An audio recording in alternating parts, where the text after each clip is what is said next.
Welcome to Forrest.Chat. I'm your guest host, Caroline Vandermeer, and today I'm interviewing Paul Vandermeer. He's let me loose in his studio and with the mics. What can we expect today? Well, we're going to talk about Paul and his podcast. He's now gone for 92 episodes, a great achievement. And I thought it would be interesting to just get a little bit more insight into what happens with Paul and his podcast. Welcome, Paul. Thank you, Caroline. I've set up all these things and lined up, and Caroline's gone, I'm going to do something else. Well, this is why you asked me to be a guest, right? So let's talk about your guests, because you've had quite a variety of guests of all sorts of ages. So would you like to tell, it's interesting, I think, as a podcast, you do something quite different to most podcasts which have got a theme.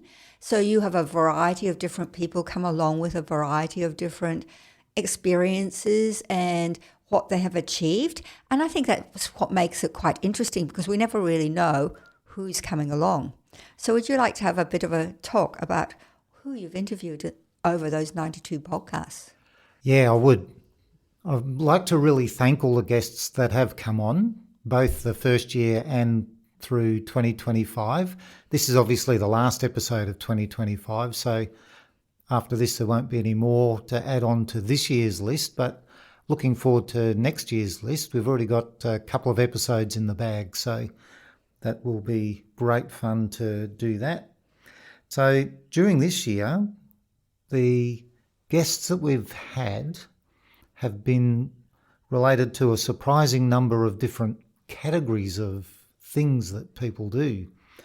So we've had people who play sports, we've had artists, creators, historians, musicians, dancers, people who like to do challenges. The one that comes to mind is riding across Australia. We've talked to some people who are operating different sorts of businesses, usually in the arts type area. Some lifestyle episodes, people who are writers and actors, and educators. So that was quite interesting to hear about education from both a formal school and from a homeschooling perspective. We did all of that this year. And there's also an astrologer in there, which I had to put them in their own category, because where else do you put an astrologer? And also with ambassadors. And Caroline's added one to my list. What's this? Ages. Well, I think what's interesting is that it's a wide variety of ages that you've interviewed during the time you've been doing the podcast. And I think for me, one of the great things is that people are achieving things all the time and don't always give themselves the acknowledgement of what they've achieved. So I think what you do with your podcast is really great that way. Yes, it's really amazing the variety of different people that have come through on the podcast as guests. And sometimes they've come through very fast and easily, if you know what I mean. And other times it's taken weeks or even longer before they've actually been ready to come on the podcast. So people are in different places.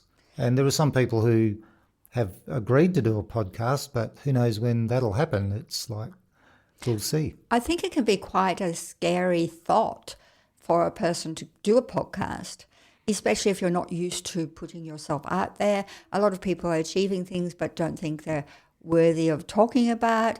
So I think having this podcast and having such a variety of people is really quite interesting for people to see and probably think more positively about what they're doing and achieving as well.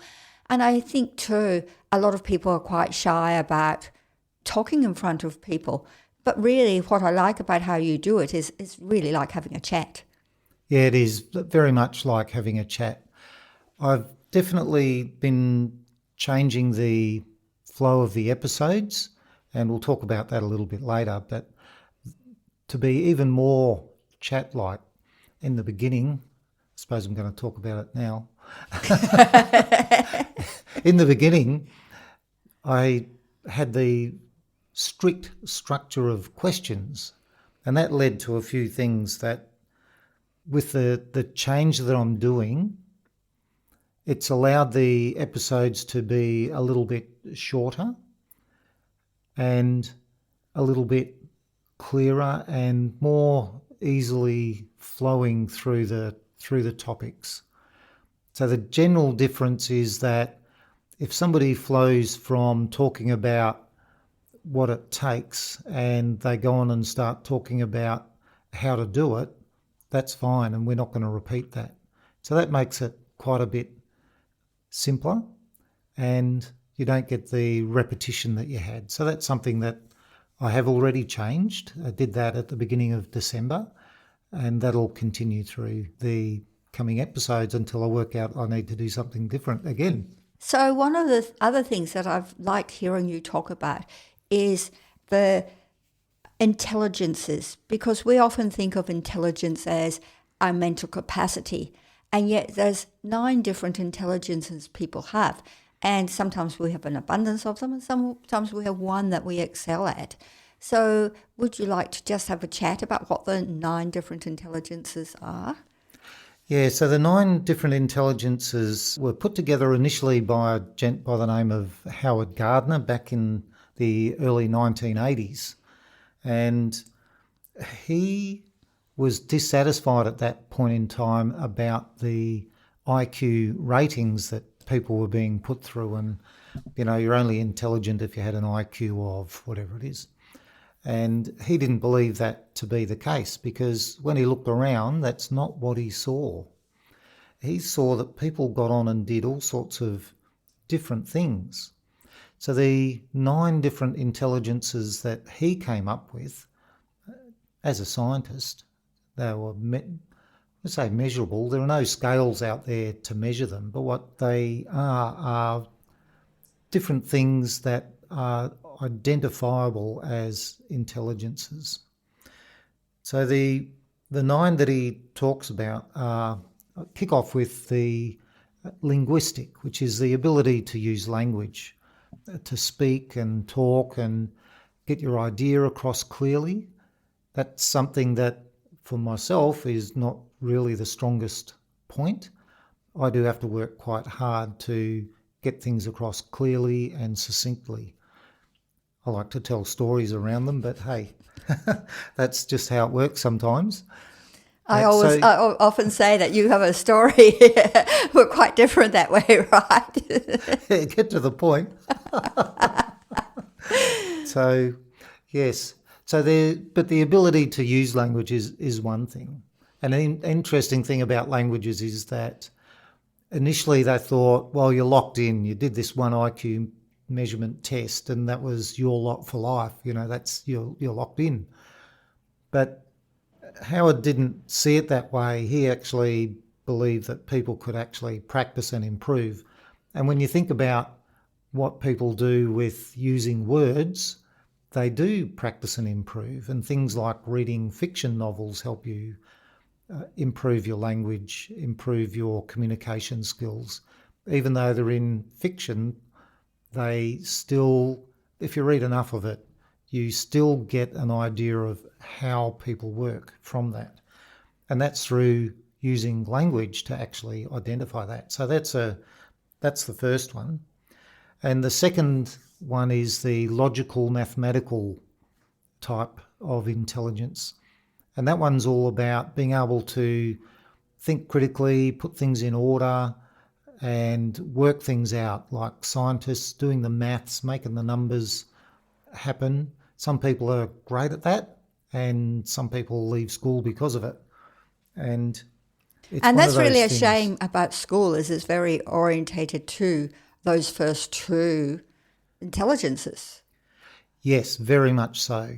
And where the others come into school, it's about providing some alternative avenues, because if you're just locked into those 2 all the time, then really you don't develop everything that you need to develop. So because at school you also do sport and maybe dance or music, then those enable people to actually practice more of the other intelligences than just reading and maths. So the next one is the spatial. So this is identifying where you are in space and where things are in space, in fact. And my commercial pilot that was on as a guest, he talked about his spatial intelligence and being able to know where he is on the map when he's up in the air, and always knowing where he is. But not only that, also when he's driving the car and is instinctively ensuring that he's keeping a safe gap between the next car so that he's speeding up, slowing down at the right time. So that's an element of spatial intelligence. Some people are great. Some people, you turn them around once and they've lost their direction. They've got no idea where to go. And other people, you can land them in a forest and they know which way to go. So that type of intelligence. And the next one is actually in two parts. That's the body or kinesthetic intelligence. And that is where you're using your whole body. So that would be a football player or a dancer, that type of, using all your arms and legs and running around and all that sort of stuff. Or the more fine, crafty type skills like knitting or maybe fitting and turning or building Lego blocks, where you're using fine motor skills to actually connect things together. So that's the body or kinesthetic. So you're able to, run and kick the football and actually score a goal rather than tripping over. So that's how that works. And the next one is one that lots of people get really involved in, and it's an extremely important thing from an emotional perspective, and that's the musical intelligence. People will hum and tap their foot or drum their fingers and all that sort of thing, and some people can't hold a tune and other people just know how to create a tune. They pick an instrument up and away they go. They're great at it.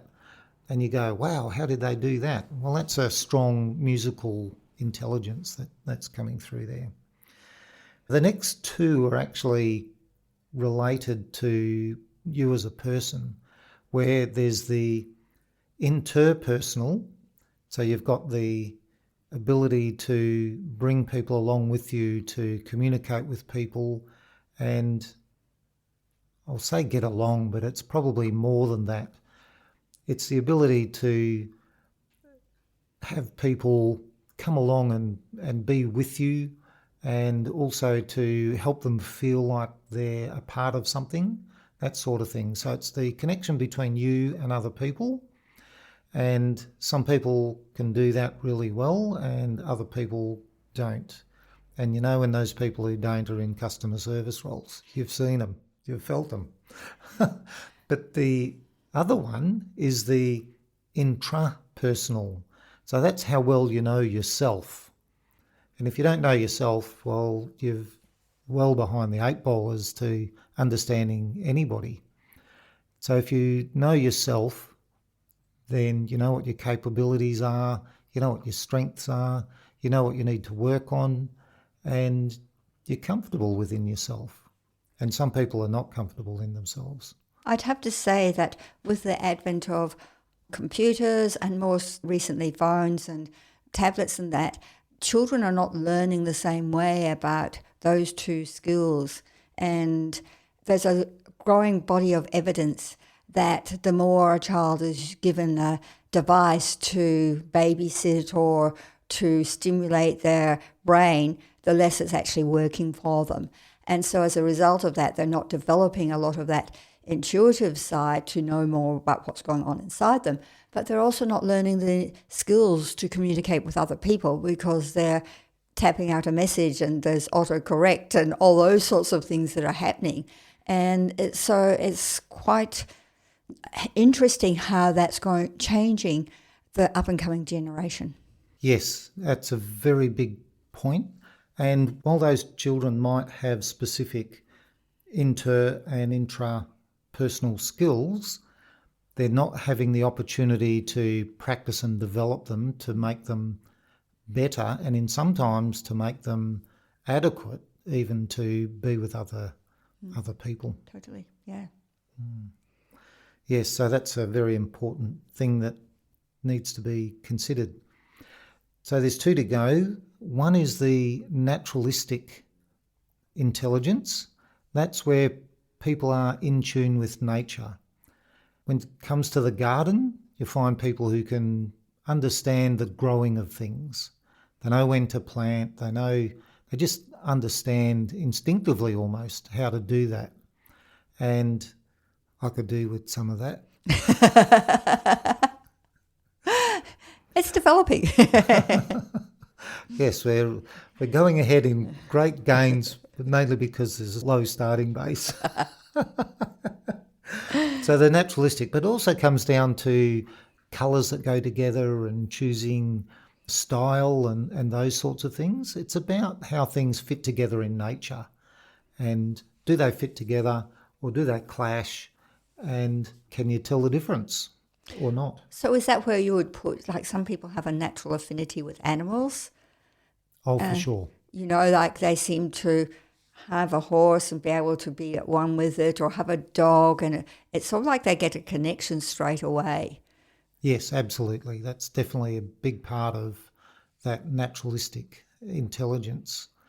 And then the last one is the more philosophical intelligence. It's called existential, and it's about understanding the bigger things in life, the connection to the higher spirits, the connections to religion, the questions of why are we here, and understanding about that stuff and just getting along and flowing with that. Thank you. I think that's great. I think it's good for people to know that, you know, there's different avenues and we don't all have strong nine intelligences. However, we all have our own strengths and knowing what they are. And sometimes it's you need to develop one more, or sometimes you need to find that support that you can work with who can be your buddy on that areas and keep you in tune or help you out in those areas. If we had gone down the IQ channel and said, oh, the only intelligent people are the people who do well on the IQ scale, well, that person's likely to go to university. And they're probably let's just call them the less outgoing type of person. So what you'll find if everybody was like that is that, for one, you'd not know where the food came from. You don't know where the waste would go to. And you never know if there'll be another generation or not, because they're unlikely to make the connection to be able to find somebody to do that. And you do need all of the intelligences for the world to operate. Totally. So what I recommend for children these days, and in fact it happens at every level, that you want to understand which intelligences you have that are stronger than other ones, and understand what other people have, what they can bring to the table and how that's different to what you bring, and form alliances. And I'm thinking lifelong alliances.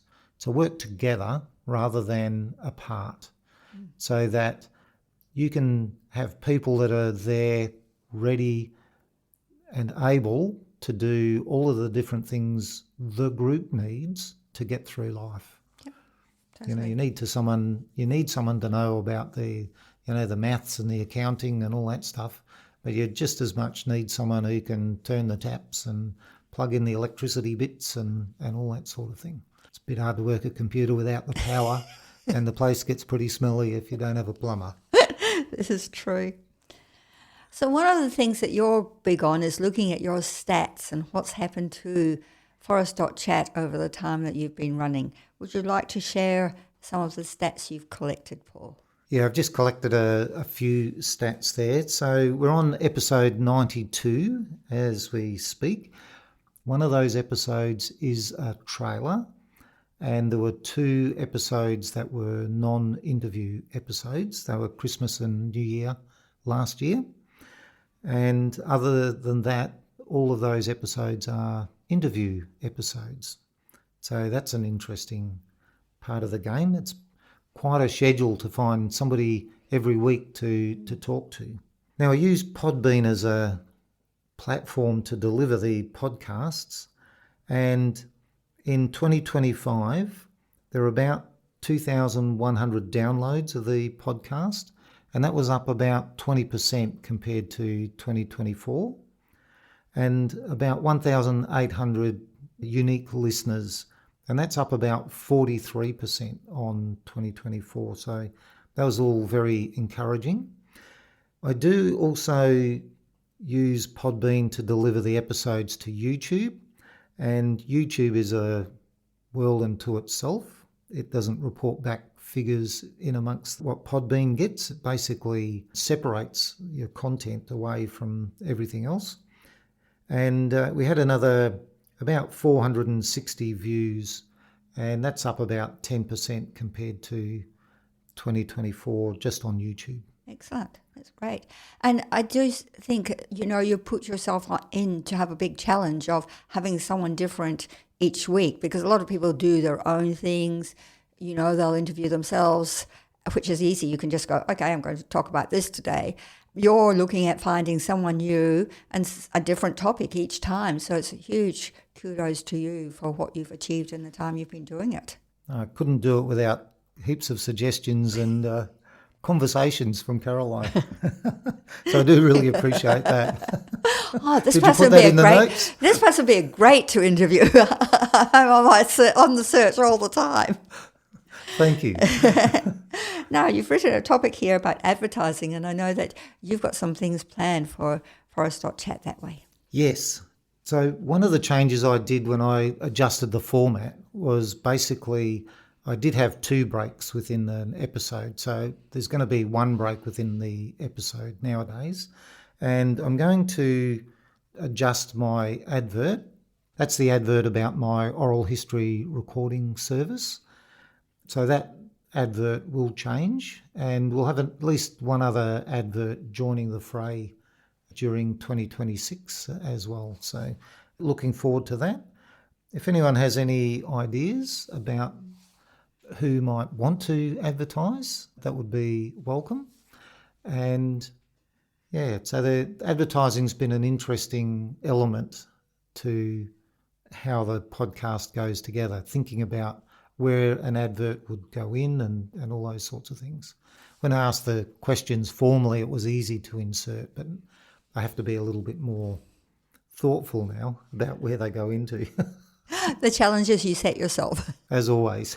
And it's good to challenge ourselves. That's how we learn, we grow, and keep things interesting. Yeah, absolutely. Absolutely. And I've got ideas for other podcasts as well. So we'll see what happens in that space. I'll let people know about those if and when they are on the go. And your podcast really grows by word of mouth, both from the point of view of having people listen, but also from having people recommend people to come along to be interviewed too. Yes, I've had a few people. I'm very thankful to them for suggesting people to interview, and that's been very helpful. Hasn't always been the individual I thought that might be interviewed, but anyway, we still got in there and had those interviews, so that's been great.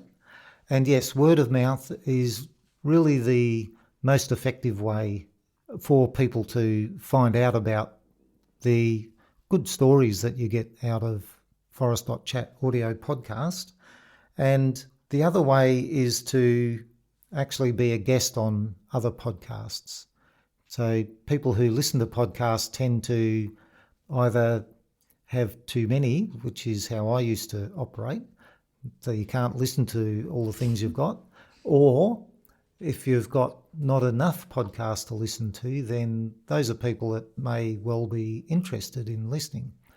Reaching those people is usually done through other podcasts. So it would be very helpful if anybody knows of local podcasts, I say local, I'm meaning Western Australian podcasts, that would be interested in having me as a guest on their podcast, or in fact even Caroline as a guest on their podcast. Because Caroline, as you can tell, is also very good at this stuff. Got a bit of experience, right? Not always interviewing, but I'm quite comfortable with the mic. Absolutely. So thank you very much, Paul. Did you have anything else you would like to share today? I think at this point, I do want to acknowledge all the people who have listened to the podcast. It's been amazing to have your support. And I do hear stories come back to me from here, there, and wherever of people who have listened to particular episodes, that sort of thing. That's really great, and I appreciate that. And I'm glad that people get something from the podcast. So I'm very grateful for that. Thank you. Yeah, it's great. I think it's wonderful that you've got such a variety of people come along and talk about what they're achieving.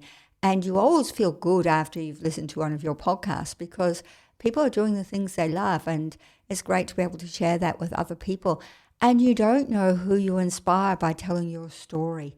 And so I just like to say, if you've got something that you do that you would like to share with Paul and the Forrest.Chat listeners, reach out to Paul and talk to him about doing it because you don't know who else you'll inspire on that way to achieve something they never thought they could achieve.